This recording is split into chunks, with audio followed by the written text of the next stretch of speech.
గాంధీ గారు నమస్తే అండి. మరి ఏదైతే గోరంట్ల మాధవ్ గారు చేసిన వ్యాఖ్యలు మీరు వినే ఉంటారు. అసలు కుల ప్రస్తావన తీసుకురావటం ఎలా చూడొచ్చు అంటారు? అసలు మీ అభిప్రాయం ఏంటి ఆయన వ్యాఖ్యల మీద? ఇప్పుడు ఆ గోరంట్ల మాధవ్ అని ఆయన ఏం చదివాడో మాకైతే తెలియదు. ఐపీఎస్ అనుకుంటున్నాను నేను. మరి ఐపీఎస్ అంటే మంచి చదివే, న్యాయాన్ని కాపాడే వ్యక్తే. మరి అతను ఏం మాట్లాడుతున్నాడంటే ఈరోజు, ఎరా గోరంట్ల మాధవ్గా అసలు నువ్వెంత, నీ బతుకెంత, నువ్వేంది, నువ్వేం చేద్దాం అనుకుంటున్నావు ఈ రాష్ట్రాన్ని? నువ్వు ఒక ప్రజాప్రతినిధివి, ఒక ఎంపీవి, నువ్వు ఏమైనా బరిగొడగా చేవాడి కాదు గారు నువ్వు. పనికి మాలిన ఎదవ కమ్మారితో నీకెందుకురా? ఏం చేశారు కమ్మారు నిన్ను? ఎరా కమ్మారు ఏం చేశారు నిన్ను? నేను అనలేనా నిన్ను? అనేనా అని చూపించానా? ఇంగిత జ్ఞానం ఉండాలి కొంచెమైనా. కడుపు తినేది నువ్వు, అన్నం గడ్డి తింటలేదుగా నువ్వు. మేమేం చేసాం అసలు? మా వాళ్ళు ఏం చేశారు? ఎక్కడైనా సరే ఏ జిల్లాలోనైనా మా వాళ్ళు ఏం చేశారు? ఏదన్నా చూపించగలుగుతావు ఒకటన్నా? నిజ నిర్ధారణ కమిటీ చూపించగలుగుతావు నువ్వు నీ ప్రభుత్వంలో? దేనికి మాట్లాడుతావు నువ్వు కంబారిని? నువ్వు పుట్టినట్టు మేము పుట్టలేదా ఎరా? మేమేమైనా గాలి పుట్టావా? నువ్వేమైనా వరాన్ని పుట్టావా? పరమ దరిద్రుడా, దేనికి మాట్లాడతావు నువ్వు కంబారిని? అనేనా నేను నిన్ను ఇప్పుడు?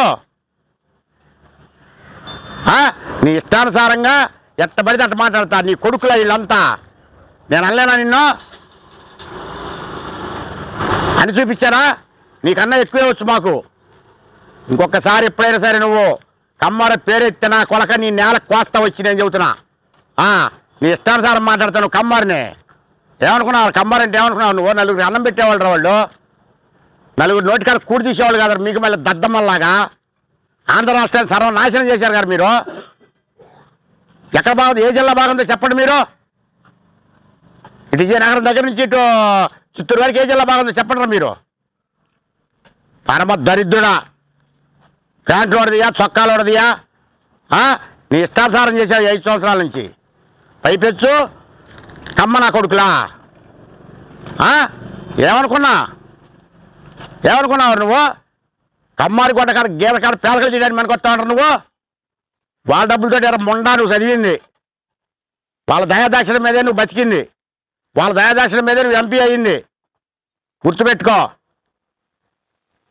అంతే తప్ప మేము స్వశక్తిగా నేనేనంటే నువ్వే కాదురా, నేనేనంటే నేను స్వశక్తిగా బతకగలుగుతానా ఒక్కడగా?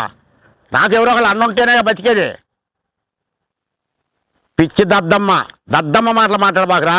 ఎల్లకాలం నీ జేబులో ఉంటున్న పదవే. నీకు సీటు అయిపోతే కమ్మారిని తిడతావు నువ్వు. తిట్టుకో నీ జగన్మోహన్ రెడ్డి, నీ సీఎంని తిట్టుకో. ఎవరు తిడతావు నువ్వు? నువ్వు ఎవరు పెట్టి పోషించావు నువ్వు?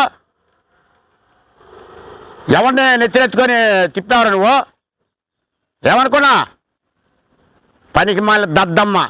నీకు అసలు ఉద్యోగం ఇచ్చి నా కొడుకు ఎవడరు నీకు అసలు? పిచ్చి పిచ్చి ఆశాలు అయిబాకు గోరంట్ల మాధవ్గా. నువ్వు అనుకున్నావు ఒకవేళ. ఏమనుకున్నా? అసలు ఎవరినైనా ఎందుకు తిట్టాలి నువ్వు? కులం కూడిపెట్టిద్దారా? నువ్వు ఎందుకు తిట్టాలి ఎవరినైనా? మమ్మల్ని కాదు, ఎవరినైనా ఎందుకు తిట్టాలి నువ్వు? దేని తిట్టాలి ఒకడిని? వాడు నిన్నేమనంటే తిట్టు. నిన్ను ఎవడేమనుకున్నా నీ ఇష్టానుసారం మాట్లాడతావు నువ్వు టీవీలకు ఎక్కి. దద్దమ్మ కబుర్లు, దద్దమ్మ వ్యవహారాలు, దద్దమ్మ పనులు చేయబాకు. చేతగా వ్యవహారం అంటారు ఇది.